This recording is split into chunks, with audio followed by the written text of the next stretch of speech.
morning, everybody. I just have to figure out how to use it now.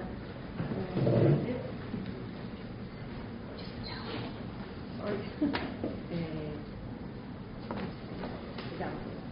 Yes. Okay. All right. So that was a great introduction. Thanks very much. Right. So today I'd like to talk about digitalising the MMC for the next gen. And thanks for having me here. So in the off-site space, as we've just spoke about, I've been going for about over 10 years in the MMC industry, and we talk about enhancing efficiency, reducing waste and accelerating project timelines. So in 2020 I was part of an Innovate UK project where we were given £2 million, and that was to enhance, we had a product already, but we just wanted to make better materials and look at how we were going to achieve net zero. So there was about nine different companies, and we had a BRE, the Innovation Centre Park in England as well. So that took us 2 years. So there was many experts on that team, and we looked at all different kinds of products, and we used different kinds of digital software to see how we could improve our modular apartments. And we use dynamic modelling, and in aerospace that's what they use. So they put all the materials together and they assess that like they do if you're building an aeroplane. So we knew, right, it's going to fly or it's not going to fly basically. So that took us 2 years to do that. So when we looked at this, we started looking at the BIM modelling as well, and started really designing what we were going to use for the future. So in the case of the factories, they were already using BIM, and they used that as a way of integrating into the system and how that would work together. So between the factory and the designers and the innovation that we already acquired, we put all that together, and we came up with our net zero concept, and that's what we just delivered in Bluebell. So the key benefits as well is standardisation.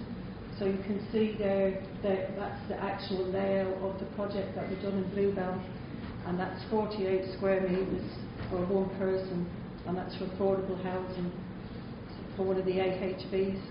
So something that was really important to me was that the people that were living in these homes weren't going to suffer from fuel poverty, which is quite a big thing now with all the electricity going up. So what we've done was we hired some very clever people to calculate how much energy efficiency we would need for these apartments, and we have full solar panel roofs, air source heat pumps and mechanical ventilation systems. So we managed to get air tightness of below 3, and we've worked it out that there's 0 bills on these homes. So I think we calculated about €180 a year. That's all it's going to cost these people that are living in these homes. And for me that was really important. So everybody had their own initiatives in building this scheme, but that was my main thing, was to deliver affordable, good quality homes, and making it easy on everybody's pockets. And it's good for the clients as well, because for the client they want to deliver a really good product. They want to get into that net zero space. And that comes at a cost. Unfortunately, we had to invest extra money to make that happen, because it wasn't calculated into the financial part of the scheme. But we just thought we'd put it on the ground. It's 6 apartments, and let's see how that goes. So I think for thinking about the next gen and the digital, that's going to be a real with AI now, especially when I started, we were looking at all different apps and how we could do end to end, through the whole process, through the design, the factory, and site, the transportation, and it was quite expensive. And I think somebody quoted me about 15,000 just for that, process. And we just didn't have the money, so we decided, right, we'll go old school and use an Excel spreadsheet and WhatsApp and all those kind of things. Along the journey, I was thinking, I wish I had just paid that money, but it didn't happen. So we've learned a lot through. We've been doing it now for about 6 years to get from that concept to literally getting it on the ground. And another 6 months, we're still sitting there waiting to get it signed off. But it's all about learning. So I think to have the digital part of that programme is really important. And we're looking at the next project to have a passport for each unit, so the clients will be able to, look at the barcode. They'll be able to see exactly what's in that building, how it performs in the energy efficiency department, and the cost as well, and also the life cycle. The carbon. It's from end to end. They call it the golden thread. For me, it's just less of a headache. So I think that's where we're going, and AI is really making a difference right now, and we're finding everything's moving. This industry is moving really fast, so as soon as we're thinking of one thing, something else is coming out of town. We're just trying to keep ahead of the game. So as I said, for digitalising the modular, it's about the process, design and coordination. Because we did find when we were doing the transportation, some of the models, they were, wider loads, and we had to think about the logistics of those models as well. So that all goes back to the design, and having that digitally at the start makes a big difference. And then manufacturing assembly. They say design for manufacture assembly, and that's really going to save time and money as well, because it all happens at the design.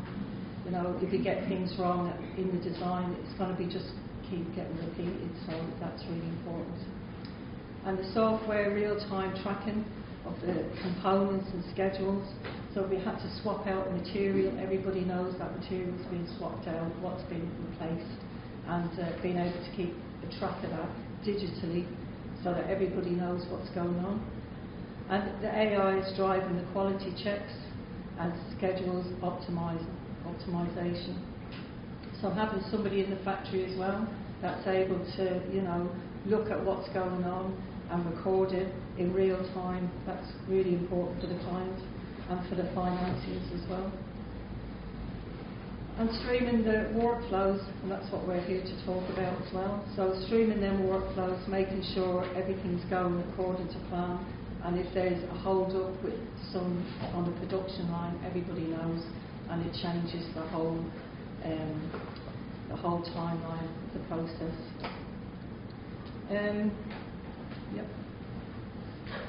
So there's our buildings in the corner there. Can you see them? Yeah, so that's our building there. That's in Bluebell, and that's the 6 apartments that we managed to do for net zero. So they're still haven't been handed over yet, so we'll probably have another day. If anybody wanted to come and have a look and kick the tires, you're more than welcome. We like people to look and give us their opinions and what they think is good and what they would change about the project, because it's interesting. We're looking at doing different kind of models now, and just to keep innovating is where I want to be anyway. So, and I think that's the first 3D volumetric net zero carbon in Dublin, as far as I'm aware. And the net zero is really important, and it gives you a lot of credits in, with the Irish Green Bill Council, because we all want to be getting away from, that negative impact. So that's our vision.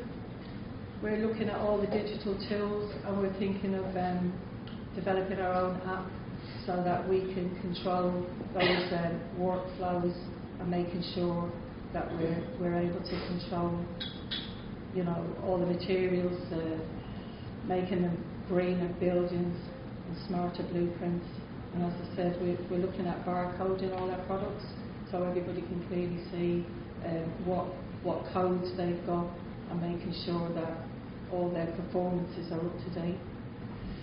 And yeah, thank you. Thanks very Deborah. much. Thank you.